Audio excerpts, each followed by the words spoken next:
Welcome to the Fantasy Footballers Dynasty Podcast with Borg, Betz, and a Baller.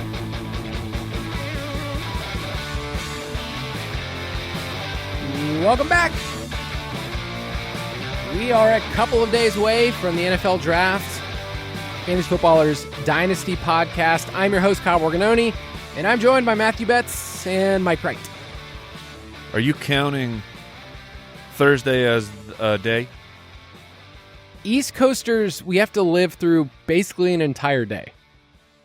Okay, that's fair. Yeah, the draft doesn't kick off till 8 o'clock at night. So, I mean, by the time the draft kicks off, I'm already ready for a little nap.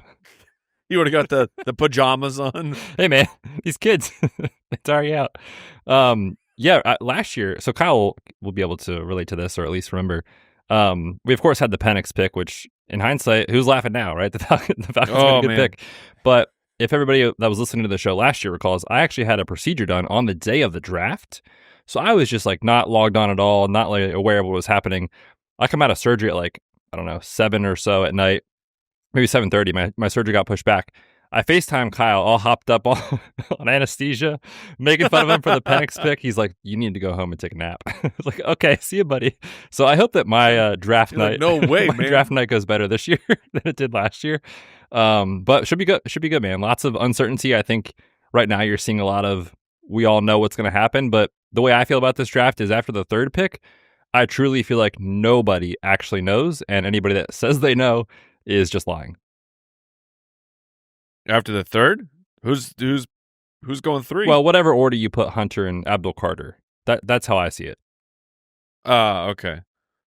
Yeah, there's different betting angles of pieces of information that somebody heard on Reddit or they reacted, and the markets do move a lot faster than you think because it's just a lot of small amounts for NFL draft stuff. But I think the part we're in right now, I was trying to find the right metaphor, but like the media is trying to get us hyped for the draft. We're excited. I'm fully in, but like the last couple of days have been, we hear a lot of trades are going to happen. We hear there's a lot of chatter and nothing.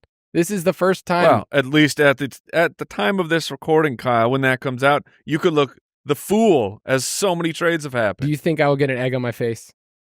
No, I don't think there will be. I don't think there'll be a lot of movement. Yeah, and that's okay. It doesn't mean, in the draft, there will be teams that move up. We're just really bad at predicting them ahead of time. On this show, what we're going to be doing, though, is ahead of time giving our range of outcomes based on rookie draft rankings. So, Mike, you have a set right now in the Dynasty Pass that a couple of days from now, it's going to be thrown in the garbage.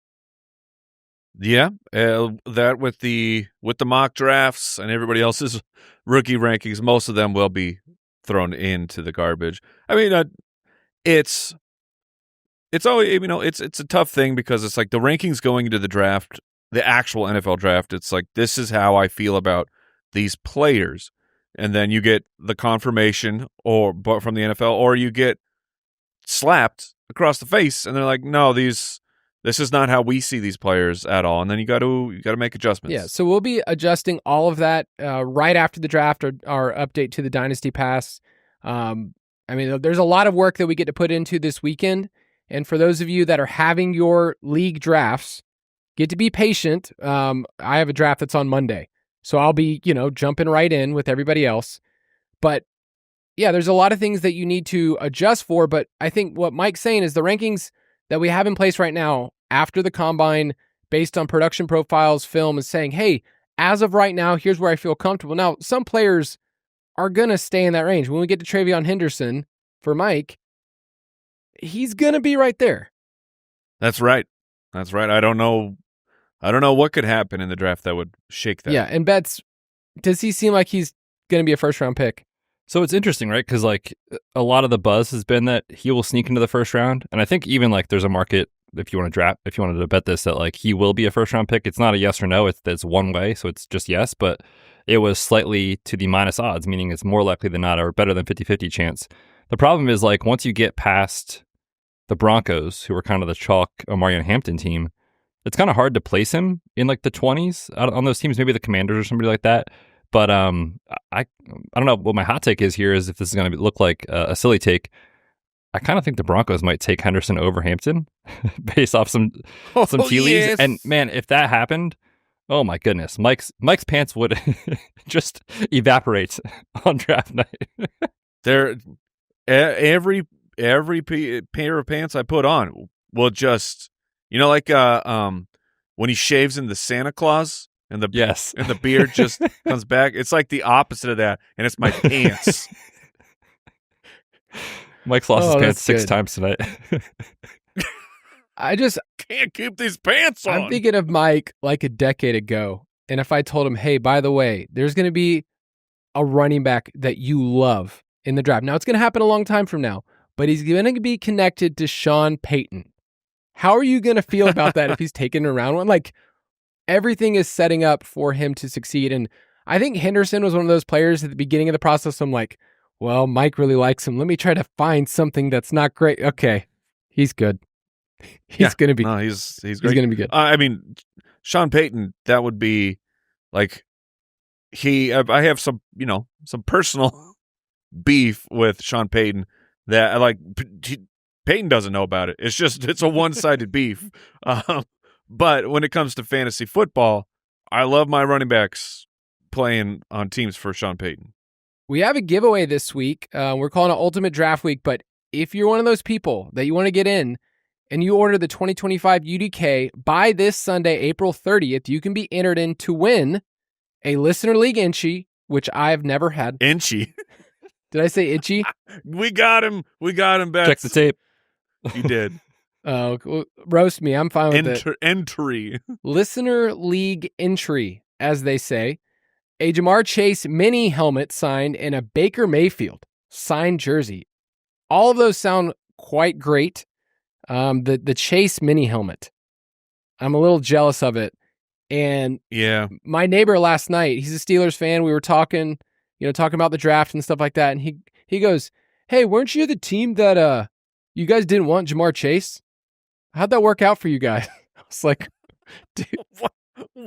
The Falcons. He was just taking cheap shots at you for the general manager's decision? Yeah, I felt like I was the one responsible in my draft taking Kyle Pitts over Jamar Chase. So, and if you've ordered at any point, you are automatically entered to win. Yep. To be a part of that. So go to ultimatedraftkit.com if you want to be in on that by this Sunday. And then this Friday, Mike, you are doing a live stream right before round 2.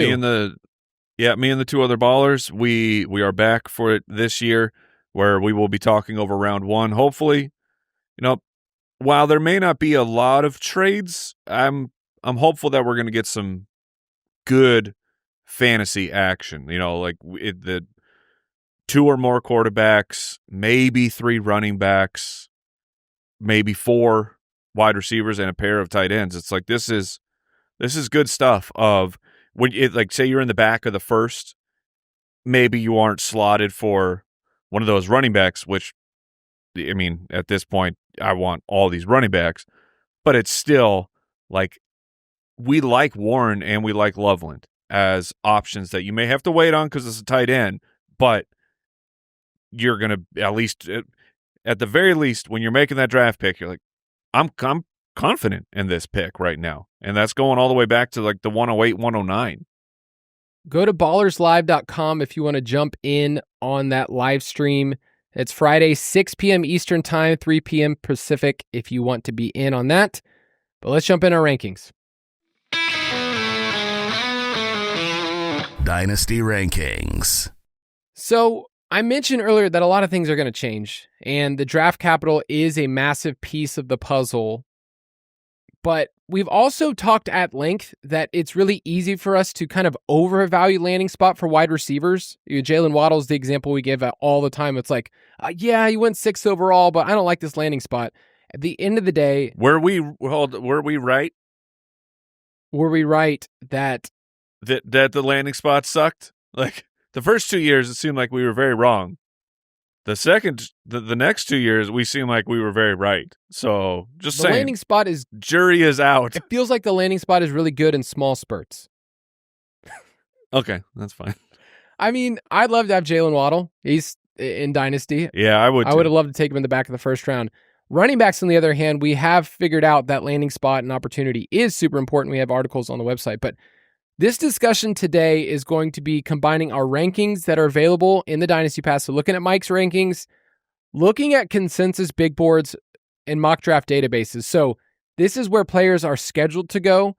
And I've found that is a good data point to at least look at before the draft. Where was the consensus and how far away do they go from that consensus? And then on top of that, we'll talk about a couple of betting markets and give some predictions. So we'll go position by position, start with the quarterbacks. Cam Ward, we don't really need to discuss very much. He's going to go to the Titans.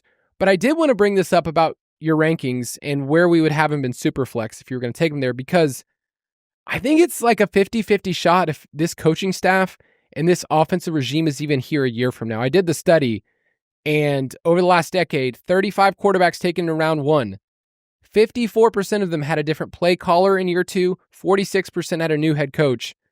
Like, there's a high chance that Brian Callahan is not the coach this next year. I don't think that massively changes our outlook, but it's at least something to think about with this regime. So, Betz, where would you feel comfortable taking him in a Superflex? And I know it's team dependent.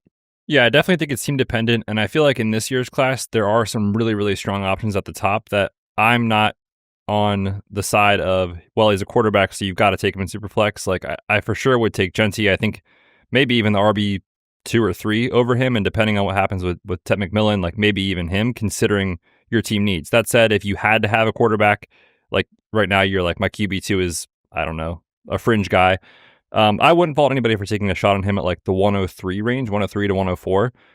He does have some tools that are super exciting. Like, he keeps the play alive. He'll push the ball downfield, for big plays. There's a lot of variance with that. That could work out great. It could be kind of a disaster. Not making the same comparison as what we saw with Caleb Williams, but he has some of that variance in his game where the special plays are great, and there's a lot of head-scratching moments too. So as far as year one outlook for Cam Ward, like we know he's going to the Titans. The skill position group there is obviously not ideal. We've got Calvin Ridley.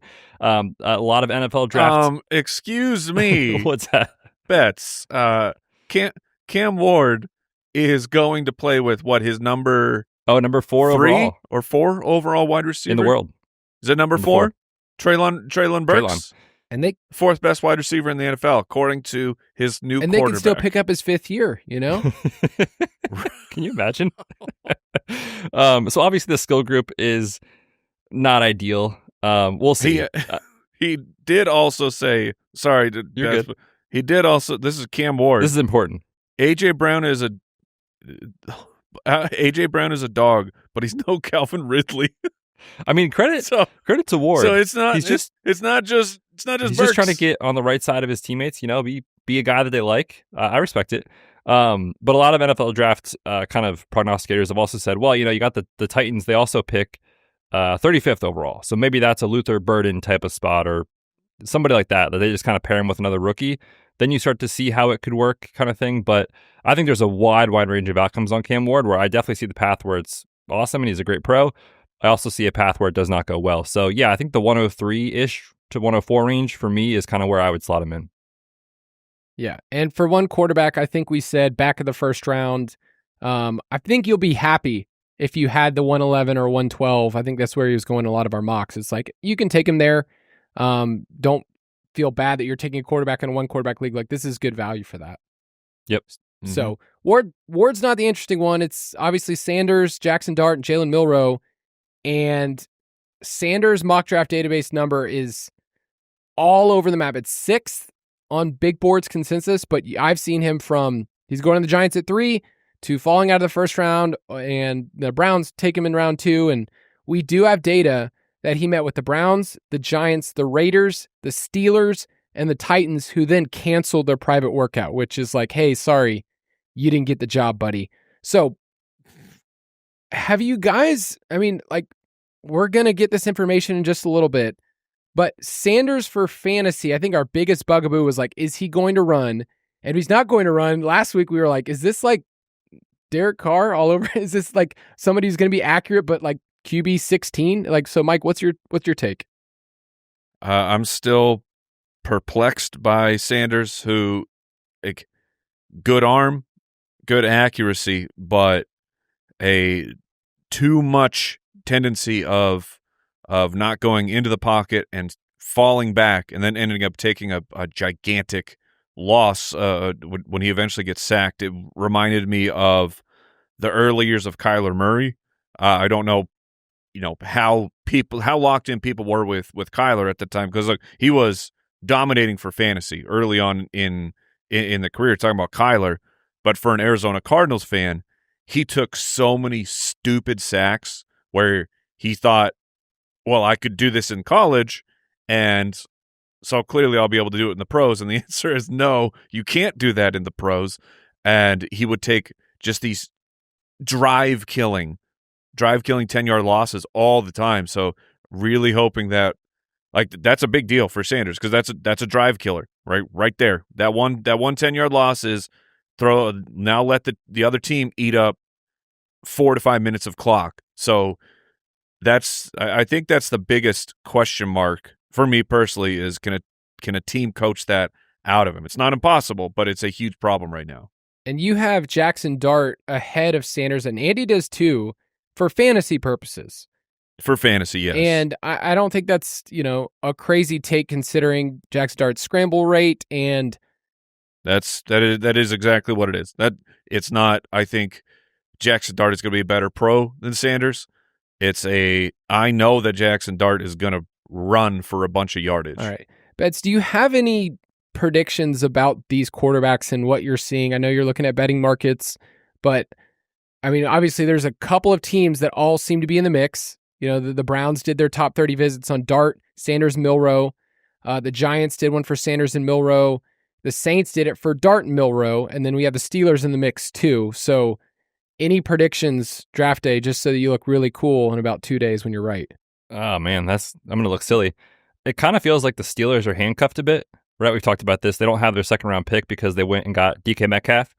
And so their approach is going to be, well, I guess we just hope Rodgers plays, or we take somebody. It's kind of how I feel about this at 21. Maybe they can move back a little bit, but then you have the conversation of well, the Giants are at 33 or 34, the Browns are at 33. Everybody knows they want a quarterback, so they might try to leapfrog you if you move back. So you have this weird chess piece type of game going on that at the end of the day, they might just have to stick at 21 and pick whichever guy they have highest on their board, depending on who's available. Right now, it's so funny. It's like peak draft season. There was a meeting with Shedeur Sanders and the Steelers, and one notable person in the news space said the meeting went great. 5 minutes later, somebody said the meeting went terrible. so who knows? But there is some rumblings that they have a round 1 grade on Jackson Dart. And I think that would be actually a really good fit in Arthur Smith's system with the play action type of stuff and everything. And at Ole Miss, right, what did he do? Lots of RPOs, lots of play action and deep balls. You got Pickens and DK Metcalf. That sounds like a pretty good fit to me personally. So I'm definitely intrigued by Jackson Dart, like Mike said, because of the running for fantasy over Shedeur Sanders. I think Sanders is actually a pretty decent fit in Cleveland. If they can establish the ground game, get the ball out quick, you've got Hunter, presumably, Jerry Jeudy. So it's not a terrible spot, I think, if he does end up there. Did you guys see, speaking of running quarterbacks, did you guys see the quote from Tom Pelissero about talking Milrow? About Jalen Milrow? What was the quote? Was he blowing farts? Here's a quote that this was from a day or something ago. It's pretty fresh, but he said, quote, "Several, not one, but several coaches and scouts told me as I was making calls about all these quarterbacks that Jalen Milrow is the greatest runner of the football they've ever evaluated at the quarterback position, not Lamar Jackson."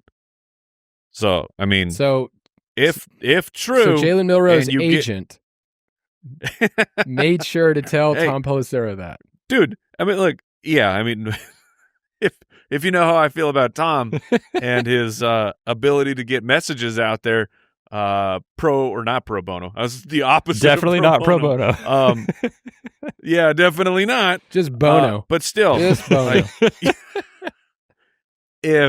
But look, dude, at this time, this is what we have to go on. It's just people putting stuff out into the internet. But it's like, man, that's pretty interesting. If you get Milrow in the second round as a value court, I mean, I'm not going to say it's a Jalen Hurts situation totally, but it's like this. Jalen Hurts was a guy that for fantasy football, he seemed like he was going to be a stud, and then he fell to the second, and it was like, I mean, he went, I think, as in our main dynasty, like the last pick of the third round, and so it again, this is not, I'm not beating my chest here saying, dude, check this out for Jalen Milroe. It's okay, if there are some coaches out there that really think that, and they think that they could use him that way, he might end up just this really valuable quarterback pick at the end of single quarterback drafts that you can just put on your bench and wait a couple years and find out. Yeah, I'm 100% behind you of why not take a shot, and I would go like a little ahead of whatever consensus list you use and just say, hey, you know what? I'm willing to take a shot for a player that might sit at first. But if a team is investing, like if the Browns take him at 34, 30, 33, 34, whatever. Oh, I mean, the Browns, that's unbelievable because now it's like that's probably their starting quarterback halfway through the year. And like with Jalen Milroe, and I've watched a lot of Milroe over the last couple of years, my family watching a lot of Alabama games, like the game that we play is built for him. Now, the NFL will be part that he has to adjust, but in terms of red zone rushing and deep ball, like there is a lot that you can compare to, Jalen Hurts, and then same thing with Lamar, like when he came out. So the thing we do have to connect is that we know every single first-round quarterback had a top 30 meeting with the team that drafted them over the last decade. And then the other part that's kind of being put in by the media is that we expect these players to be, somebody to trade up at the back of the first round. Since 2010, there's only been 3 quarterbacks that teams traded for.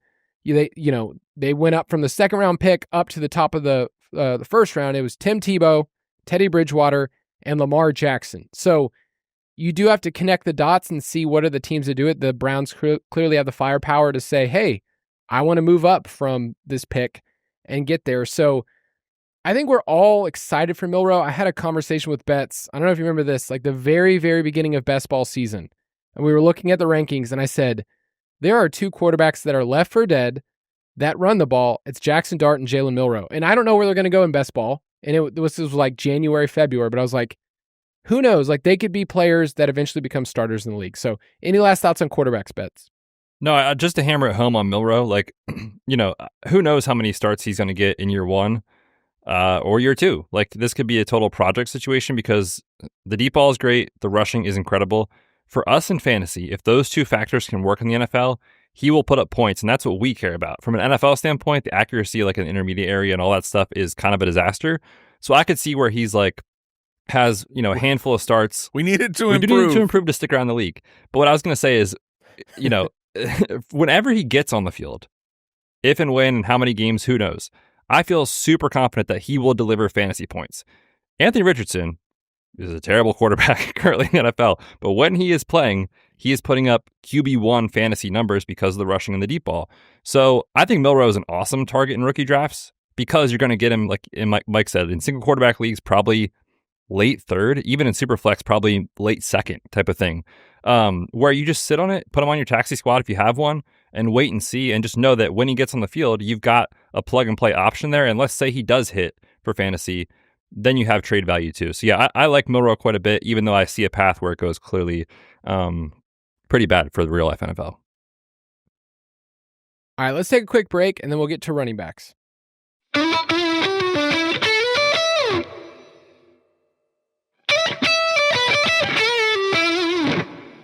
All right, this is where it gets juicy, people. Oh, yes. We have, right now, I'm looking at mock draft database, we have 5 running backs that are in the top 60. Then we'll get to Cam Scatterbo, who... Hold. We must hold the line. Let's just pray it's a Friday pick, not Saturday.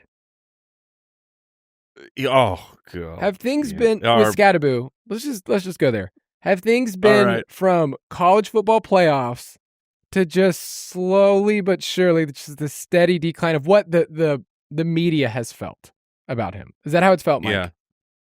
Yeah. Oh, I mean, early on in the process of, if you've been following the Dynasty podcast, thank you if you have been, but I've been saying I am going to rank Cam Scatterbo high because that's what I think of him as a talent. I know what's going on out there. I'm not unaware. And I said, I'll have him ranked high until the NFL draft tells me I have to move him down. And I believe, like the heart wants what the heart wants, but my actual belief is he'll be a day 3 pick, and it will be a gigantic bummer. I will still draft him. I mean, accordingly. Like, I won't reach into the first round to be like, I'm calling my shot on round 4 pick Cam Scadaboo. I'm not going to do that, but I will still be drafting him because I believe in the talent. But the line is faltering here, boys, of there are not many of us still carrying the banner for Cam Scadaboo. He can't really use the nobody believes in me anymore. I mean, he's got you. He's got you on the team. Just Mike. I mean, he can. I think he can. When you do that in the call, like, look at freaking Golden. Like, Matthew Golden has like one good game, and that dude goes from projected 5th round pick to a projected 1st round pick. Cam Scadaboo's in that game dying, like he's puking on the corner, and you can look at the man's face and go, "This dude is not okay." And he's out there dominating, and then he's like, maybe we'll pick him up in the on day 3 of the draft. Dude, that's a big time bummer. There's some like scouting group that's just like, oh, that's disgusting. Like they're like more like seriously turned off. Like he's vomiting. Like, oh, don't like get him out of here. I don't want this guy. Yeah, it seems like he's dropping to a day 3 pick. Not as many teams connected that have the early draft capital. Hasn't happened yet, Kyle. Yeah. It hasn't happened yet. It seems. Some would say.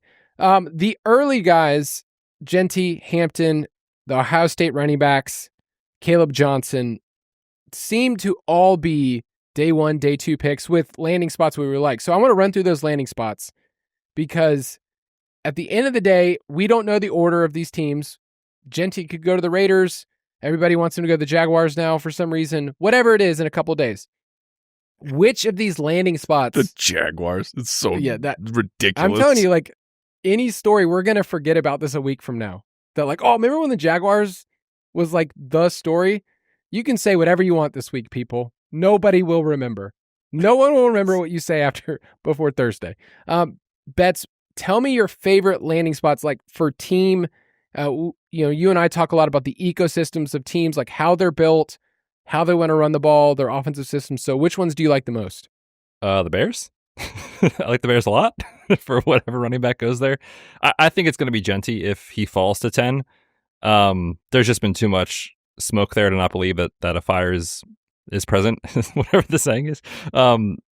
It's just such a strong spot where Ben Johnson and Swift, they don't go together, right? We did this in Detroit. We kind of know, like, they're taking a running back in this draft somewhere. And I feel strongly that it will be one of the best ones in this draft. I don't think Travion Henderson is the craziest thing in the world. There's a lot of rumblings that the running back coach loves him. They have a connection together, pass protection, all those things. But you look at what they have at the skill group, the offensive line in free agency, they spent a ton of money on to invest in that. Ben Johnson got there and looked at the line and said, this won't work. We need to fix this. So there is a perfect spot to drop him right in there and let him go. And I think the system will be obviously very, very good for it. So whoever goes to Chicago will definitely be on our radar, obviously. But yeah, Genty to Chicago would be a dream. I mean, they also have picks 39 and 41. So there are one of these guys, if they don't take them at 10, let's say Genty's not there and they go somewhere else, then it seems like they're going to get to choose between if Henderson's still there, Judkins, Caleb Johnson, if they like Scadaboo, they could take him there, Mike. They could. They won't. The Bears at 10 is fascinating, and I think it might give us some insight in which, look, this is post-mortem. It doesn't matter, but it's some insight of how Ben Johnson felt about the offense in Detroit is like, because he has his choice of, do I want my Sam Laporta because Warren will probably be on the board at 10, or does he want his Gibbs? And he takes, Genty or even Henderson at 10. That would be pretty juicy. But so I think that will be an interesting thing to watch, because if with the amount of running backs who are there, just trying to get into the head of Ben Johnson. Like, I feel like Warren would be the call, or Loveland. I mean, if assuming whatever your draft grade on both of those guys is, and then get that running back in the second, or even try and move up. You know, if Henderson doesn't go there, he's going to go towards the end of the first, if he makes it into the first at all, I should say. And that's a situation where you could get your tight end, and then you could maybe even sneak your running back out of the exact same round. So that's where mind is for watching on that pick. It's funny with the Bears. We all love Ben Johnson. I think everyone collectively loves him. But like, what we're mostly thinking about for Dynasty is this is going to help Caleb. It's going to help DJ Moore, and it's going to help Rome Odunze. And then we look at the rest of the offense like, those guys are losers. Get out of the way. Swift, Kmet. Like, you know, they need somebody. Like, Kmet's got a good contract. Yeah, Cole Kmet's a good player too. Yeah, I think we'd say it's not impossible that they look at Cole Kmet and say we already have it.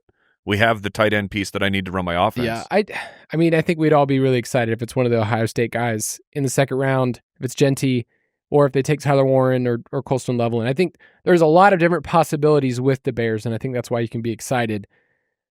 Dallas at 12 is also an interesting team. They've also been connected to a number of different teams. Have had a bunch of visits. The Steelers, who you mentioned, we talked about them last week, having their 9 top 30 visits for running backs. I don't know where they're going to take one. I'll tell you that. Like, I have no clue. It's probably going to end up being round 3 or 4, but they're interesting. I think Denver's really the one that we're all looking at, is saying, at 20, are you taking Hampton? Are you taking Henderson?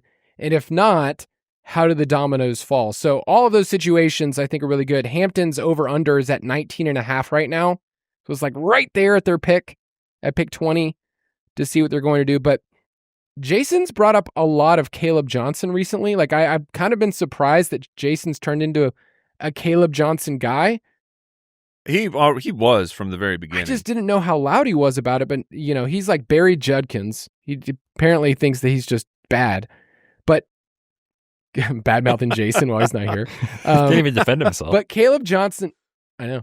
Caleb Johnson, I think, is going to be an interesting pick of where he falls in the order for rookie drafts.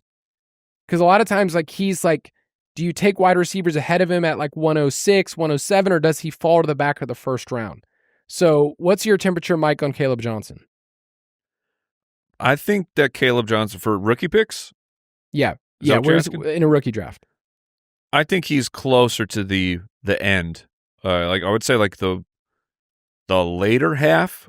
Like, he won't. I don't think he'll make it to 11 or 12 or anything like that. But he should be most likely in that 7 to 9, 7 to 10 type of a range. Of his skill set is very unique in that I just like, can he really give us the pass catching that we need, and where he actually goes in the NFL draft? Because I think Caleb Johnson is a day 2 pick, but is he like a third round type of a pick? Because when we say day 2, look, a second round pick is still so much better probability wise than a third rounder.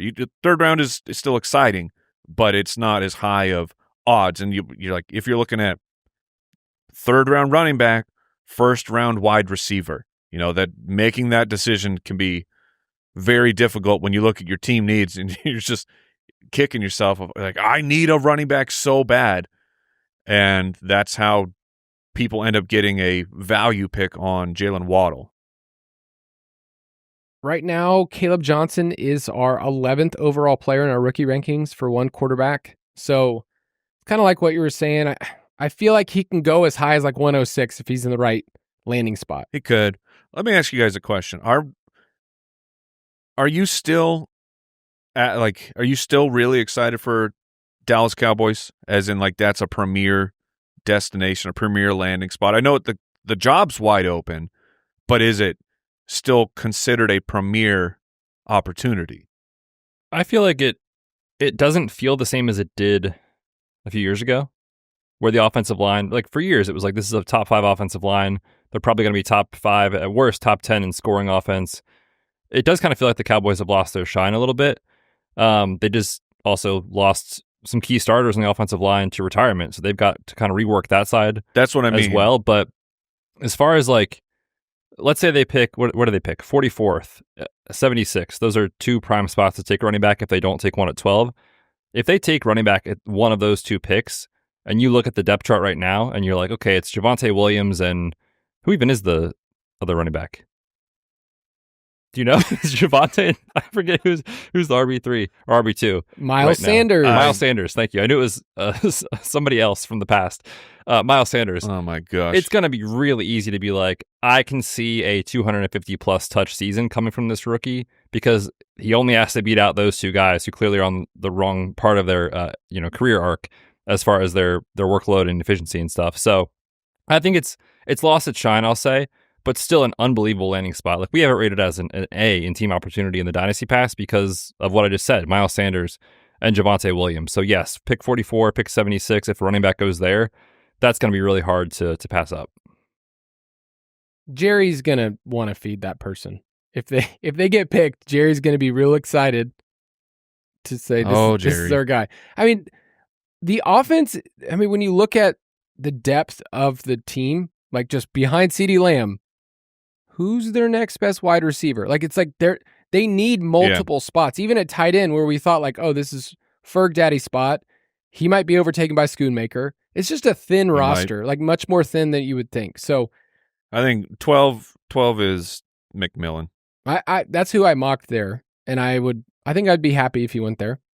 I'd be happy. Yeah, I would. For sure. One last thing, because there's some running backs later on that in our rankings, Devin Neal has dropped a ton in mock drafts. Ollie Gordon, I don't know if I've heard one positive thing about him in the last 2 months from anybody other than or like, negative. Here's the teams he's met with. Haven't heard a thing. Yeah, just he's not on the radar. Dylan Sampson has gone up rankings out of Tennessee. He's at 89th overall in mock draft database. Baishal Tootin is another name that's met with a lot of people. RJ Harvey.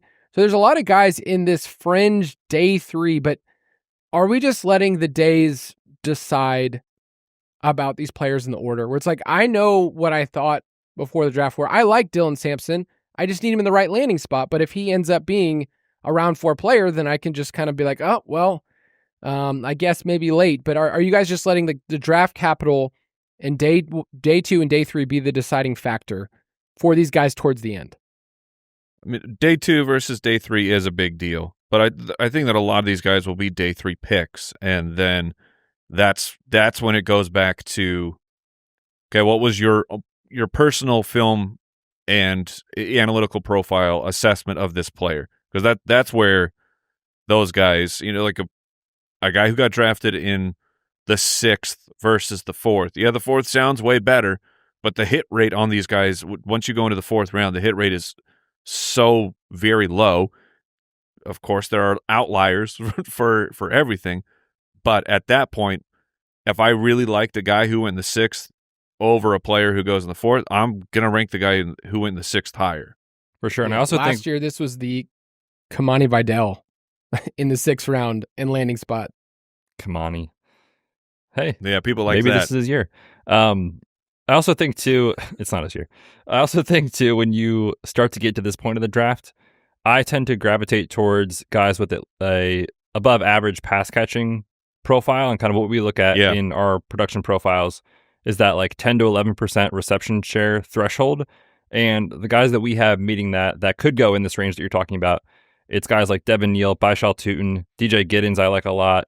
Dylan Sampson's 8%, not great, not terrible, but like I would lean towards those types more than somebody that profiles as like an early down grinder type. Like I like Damian Martinez. I think he has a role in the NFL, but I would gravitate more towards the pass catching backs in that range, assuming that draft capital is somewhat close, just because of the game we play, where almost every league you're playing in right now is PPR, half PPR. And that's where I would just kind of, make the difference for me. All right, let's move on to wide receiver. We did get a quote from Travis Hunter, who says, quote, "I want to make sure that Commissioner Goodell introduces me as a cornerback and a wide receiver." Like that is something that he said. And over the last month, he's come out and made it very clear. We speculated for a while of like, okay, what are we going to do in our league? So based on this information, Mike, we have him as our wide receiver 2 in our rankings. I think there's this steam that we almost want to make him. We wish we could make him wide receiver 1.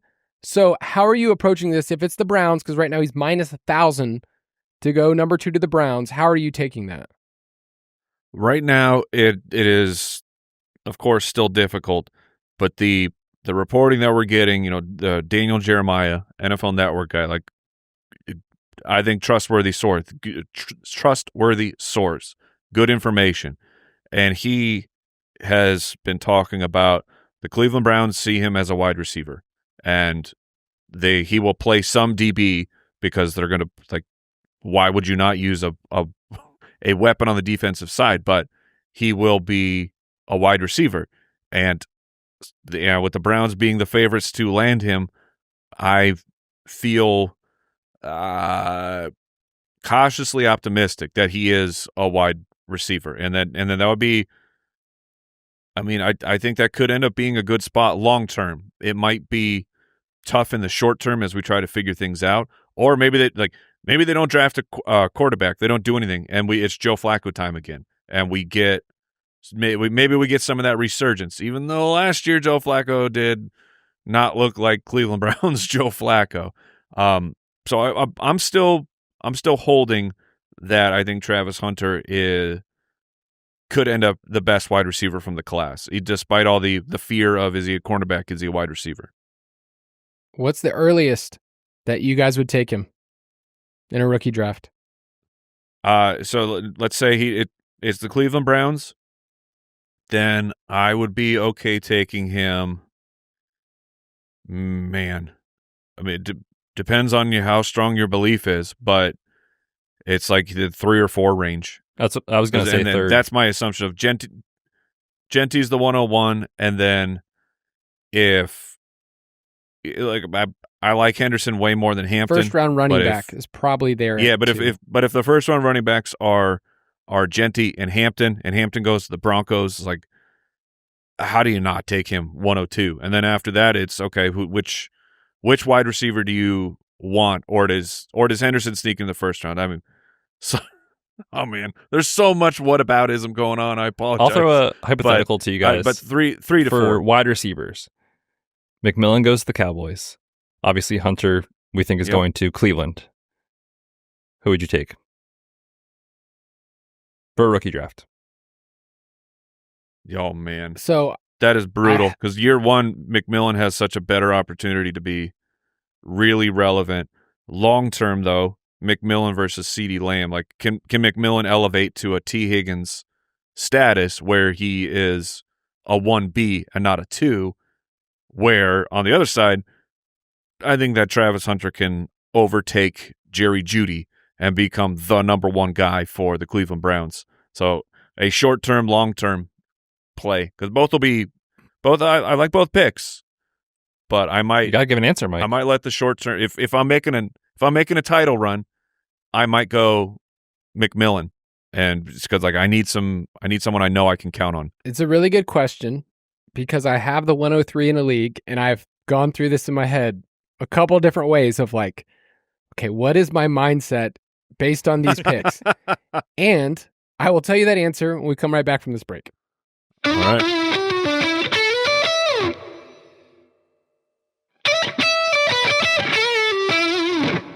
I'd probably be a coward and pick McMillan, but I really have gone through the scenarios of saying, what if I instead of a boat, what if this is a yacht? I open this door and I get Travis Hunter, who is a full on like greatest thing that's ever happened in the NFL.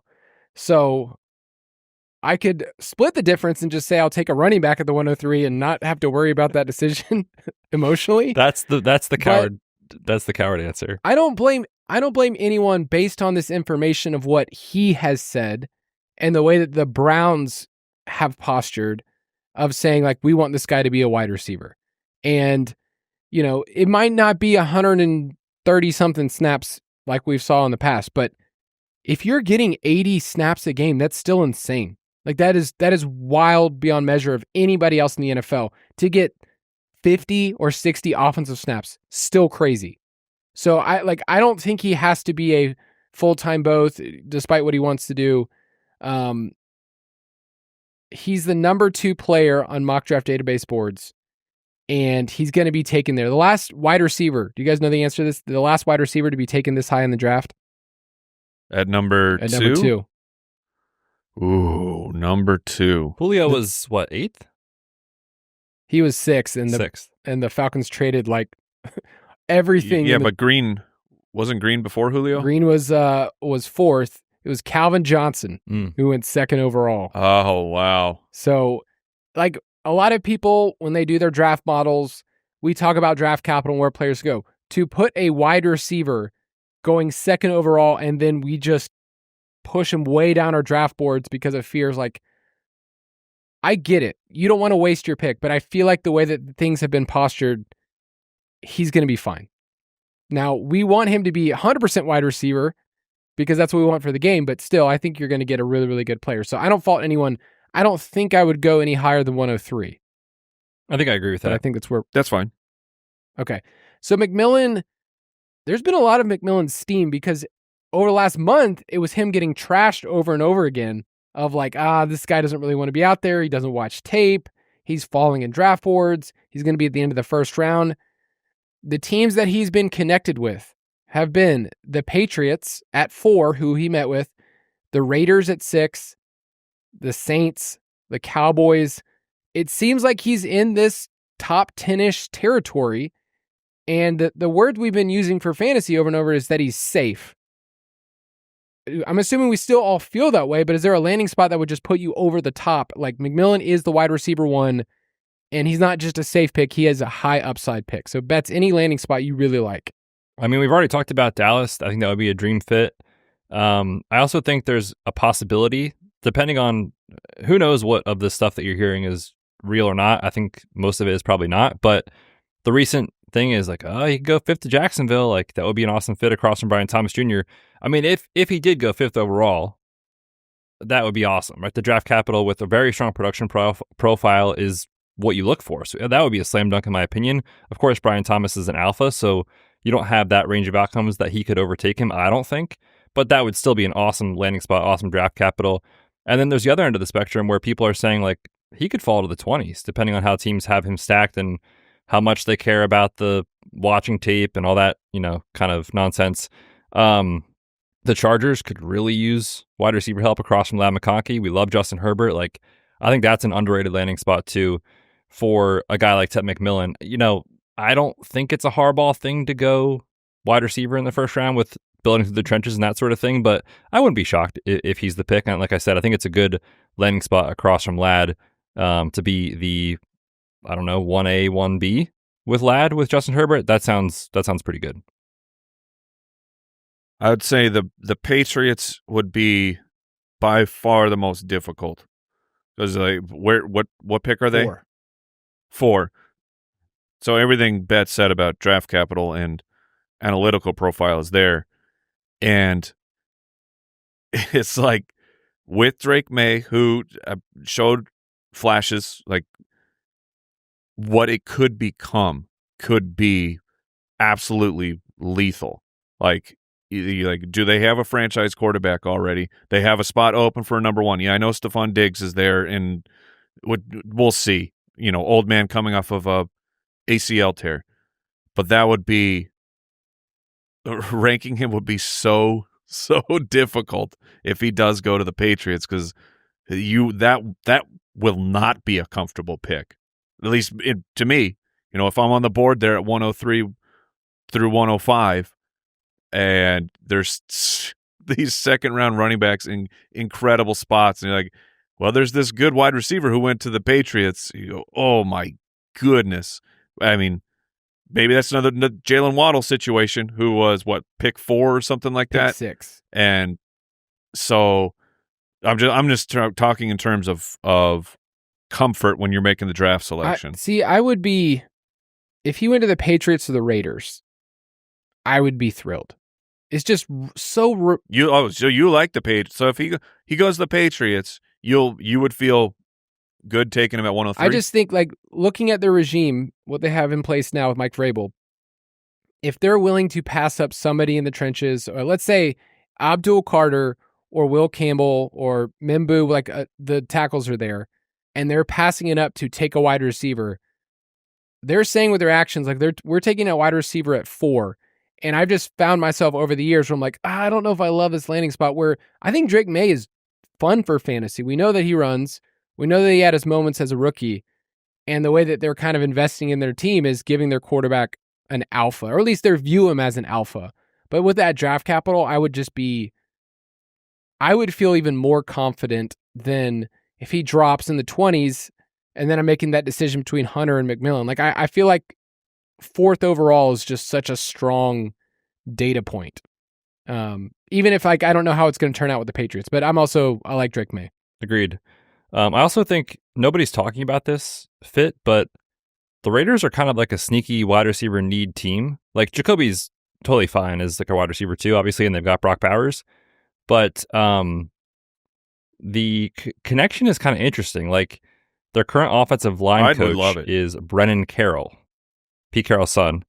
He comes over from Arizona. He coached at McMillan. So, like, if there's anybody in the building that knows whether or not this work ethic type stuff is real or not, it's him. They're kind of a sneaky need that, like, nobody's talking about. So I think that's realistic anywhere in that 4, 5, 6 or into the 20s range for McMillan. He's got such a wide range of outcomes on Thursday night. I'm fascinated to see where he goes. Can you guys name another wide receiver on the Raiders roster other than Jacoby Myers? Trey Tucker. Because Trey Tucker was the only other one I knew. That's what I'm saying. They That's need the only a one wide I receiver. can give you right now. It's Kyle Phillips. End of list. It's literally like no one else, like players that I have not even heard of. What? Oh, okay. I was like, that's the only wide receivers under contract? It's a bunch of other guys. I mean, they had to vacate 1% of their targets from Terrace Marshall Jr., so they have a huge hole Eagles in their team. They got to figure. Yep.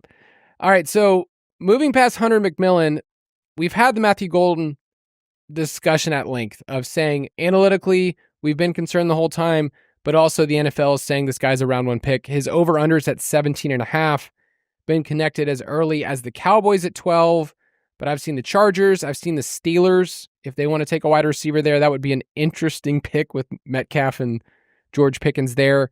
Then we have Ekbuka, who's at 29.5, and Schefter was saying that he figures him to be selected somewhere in the 20s. So, Mike, do you still feel confident about Golden being like, okay, there's a certain point in my draft where I will take him because he's a first round, but it's probably the back of the first, early second? Dude, I hate it. I am picking 111 in the main Dynasty League, and it's like, that's my nightmare, is the tight ends. Like, I don't want to take the tight end because I have Trey McBride. I'm good there. I'll give you a second. But you'll give me a second? Yeah, if you don't feel good about the 111 spot, I'll give you a second just to take that burden from you. I'm saying, but like, it's like if the two tight ends go 109 and 110, and it's like you're on the board with 111, and it's freaking Matthew Golden there, of clearly should be the easiest pick to make of a first round wide receiver. Oh, but I don't believe it. I don't believe in him right now, and I hope I am so incorrect on that. Look, this is not a take where I'm dunking on Matthew Golden, and I want him to fail because I want to be right. No, I want to be wrong, but I will be. I'm pretty sure I can foreshadow that this is the scenario I will be looking at the 111. Is Matthew Golden will be on the board, or it'll be a round 3 running back, and I'll be like, you know what you should do, and then you know what you. That's you know a lot what of you sounds, want but to do. that's how I feel. Yes, exactly. Yeah, he's so tough, man. In the mocks that we've done, I had him. I think I took him at the 12th pick overall. That's where I feel like he'll go, in that 11, 12, 201 range, because everybody knows the production's terrible, but he's going to go in the first round. So how much do you weigh those? That's tricky. I feel like there's not really a scenario, in my opinion, where I would put him over McMillan. Like, even if McMillan's landing spot is perceived to be bad and Golden's is good, I think I'm still team T-Mac there. Ekbuka's fascinating. I would be too. because you hear the stuff of like, well, he'll go in the 20s, and other people have said he's very likely to go in the first round, but he kind of is viewed as like not a flashy player, yet I like him. And I think in fantasy, like in general, we're very bad at identifying who's a good ceiling play and who's a good floor play because so much happens and change. Like Amon-Ra St. Brown, right? Like coming out, and when he started to get an opportunity, everybody's like, okay, like he's a slot player. There's not a lot of ceiling here. He's just good. And I'm not making the comparison of that's who Egbuka will be, but I think there's more ceiling than not with Egbuka. So if Egbuka does go round 1, and even if Golden goes like 12th overall, I probably will have Egbuka over Golden in that scenario. I don't know what you guys think. I think I lean that I agree with that. Yeah, and I think that's a great point. It's like we label players as they can't do this when a lot of it is just connected to the team they're on. Like if you're on the Bengals, you have a ceiling. I don't care who you are. Like Tyler Boyd was one of those players that felt like for years, like, well, he's just this slot wide receiver. He had some huge games. Sometimes it was with other players out, but I look at Egbuka, it's like the right landing spot. I think he does have a ceiling and has ceiling outcomes in individual games. So I will definitely be, I took him as high as like 105, 106 in early drafts because I like the player so much and I think he's going to translate to the NFL. So Burden is still a wild card to me. He's been connected as, in the 20s to, he's going to go to the Titans in round 2 to, the Broncos could take him if they take Hampton in round 1, then they can take Burden. And, Burden is one of those guys that I will probably still take above Golden if it's the right landing spot. You'll take the bird in hand? Yes, that's... Over the... No, nailed it. Well, it's not my best. It's not my worst. He's had so many different nicknames because Jason wanted him to be a supervillain for a long time. Luther? Oh, because of Luther? Yeah, he Was this a Lex Luthor thing? That's what he was going for. I don't know if he landed it. We'll see. Does he do a full shaved head and a goatee? If he did that, then okay, I'm in. A goatee. I did see some Schefter reports about the Iowa State wide receivers, and Schefter was basically talking about there's going to be a run on day 2 wide receivers, and I do think we're going to have to sort out a lot of guys in this range of Jaden Higgins, my boy Jalen Noel, Trey Harris, Jack Besh. All of these guys, I feel like at the end of the day, they're going to be very, very similar in where they go. Some of them might drop later on, but is there anybody of this group that you're going to be like, hey, you know what? I'm just going to, if this player goes, 5 picks after, whatever, I'm just going to let my takes move forward. I'm just going to hold on to that. Just be blind to new information. When has that ever failed you? Well, they're all going to be about the same. It's going to be like... Yeah, if they're all going in the same range of the second round, then it's going to be, rank who you preferred. Yeah, I still like Trey Harris a lot. I know that there's, the offense scheme inflates the numbers. We talked about that with Dart. We talked about that with Harris down at Ole Miss, but there's still a lot to like, I think, in his game. But the thing that worries me is it seems like the NFL is not in love with him, and there's been no buzz at all. So we'll see where he goes. I think Noel is going to go ahead of Harris, and I think it's Noel and Higgins to be kind of the next mini tier in the NFL draft after a guy like Burden is kind of how I'm seeing it. So those guys I think are super interesting. But as far as a guy that like nobody's talking about right now, or at least anymore, Trey Harris to me is still pretty interesting, assuming he goes around the same, as the Jack Besh and Jalen Noel and that group. He met with Washington and Houston, which year 1 would be not great landing spots for opportunity, but you could see the door open up more where it's like, okay, Christian Kirk moves on. Who knows what Debo is? So I think he's will be one of those players that you might have to be patient with, that it might not jump out right away. But Mike, anybody else on this wide receiver list you want to bring up? No, I think I don't need to talk about Besh anymore on this podcast. So yeah, second round's going to be really fun for wide receivers. Real quick, one guy that we haven't talked about a lot. Sorry, Kyle, to cut you off. Kyle Williams. That's who I was going to bring up. I don't know. I don't know, man. But the NFL seems to love him, and like people are saying I think the direct quote from somebody was like, he's a cemented early day 2 pick. Take with that information what you will. We'll know in a couple of days, obviously, but it seems like he's a guy that nobody's talking about in Dynasty or in rookie drafts or anything. but like all of a sudden you turn on the TV Friday night and you're like, whoa, Kyle Williams went 40th overall, something like that. Like that seems potentially possible. You gotta love the production profile. Yeah, it's nice. Yeah. I have such a hard time looking at his name. Sorry. Terrible first name. Because it's not a good one? No, well, it's debatable if he has a good name, but that is like my family names. That was my mom's maiden name. My grandmother's maiden name was Kyle. Williams? I'm a Kyle. My uncle's name is Kyle Williams. But it's a family thing here. So either I got to invite him in. Wait, all your family is named push Kyle? him out. You wait. Or none of those things, Kyle. What are you psycho? Explain all. Like this guy has the same name, so I have a big problem over here.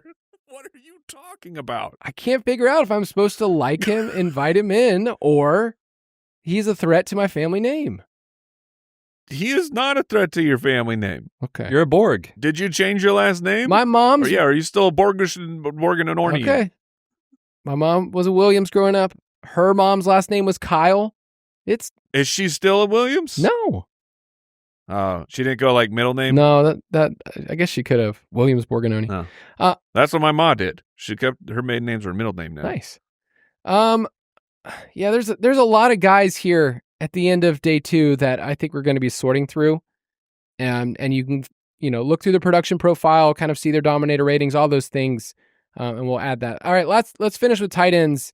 We really don't need to talk too much about Mason Taylor. He's going to be a round 2 pick, Mike. I know. Daniel Jeremiah. I'm just Mason Taylor. These the takes are mine and mine alone. I share your takes, Mike. I agree with you. Daniel Jeremiah has been pounding the drum as like a late round 1 guy. So who knows? Warren has quietly met with the Jets and Giants. We know he's kind of been connected with the Colts a ton. I don't think he's going to be on the board at all when the Colts pick at 14. And then Colston Loveland, same thing. Same teams connected. He might not be on the board either. So, landing spot aside, I think we're excited about those 2 prospects. Harold Fannin, we talked about in a range of outcomes episode of, oh man, does this guy go on day 2? Oh, Fannin. So just dominating. I feel like we're dominating bad I feel like competition. the 6 tight ends we have listed here, he might go 6 in the draft. It's possible. Behind Ferguson, behind Arroyo, behind Mason Taylor. It's very possible because the fantasy nerds love Fannin. Does the NFL? Yeah. I don't know. All right. One more thing.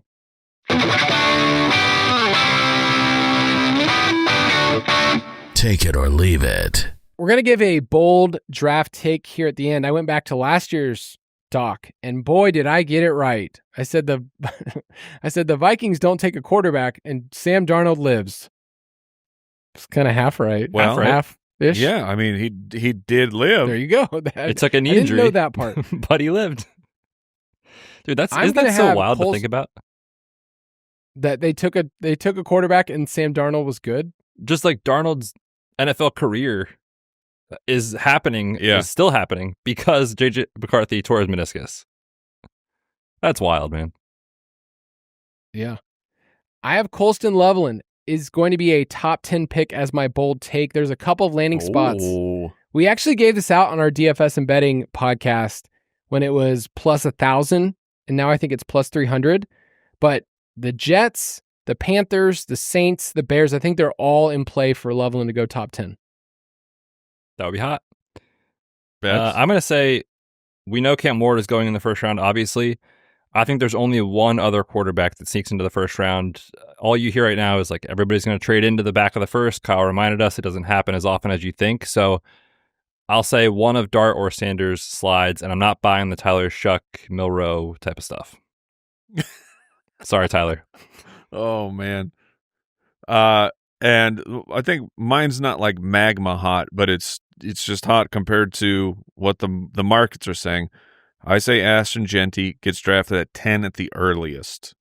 I don't buy the Jags. I don't buy the Raiders. I think they're just trying to get someone to trade up and into that spot because they're doing the I'm going to take him. I'm going to take Genty.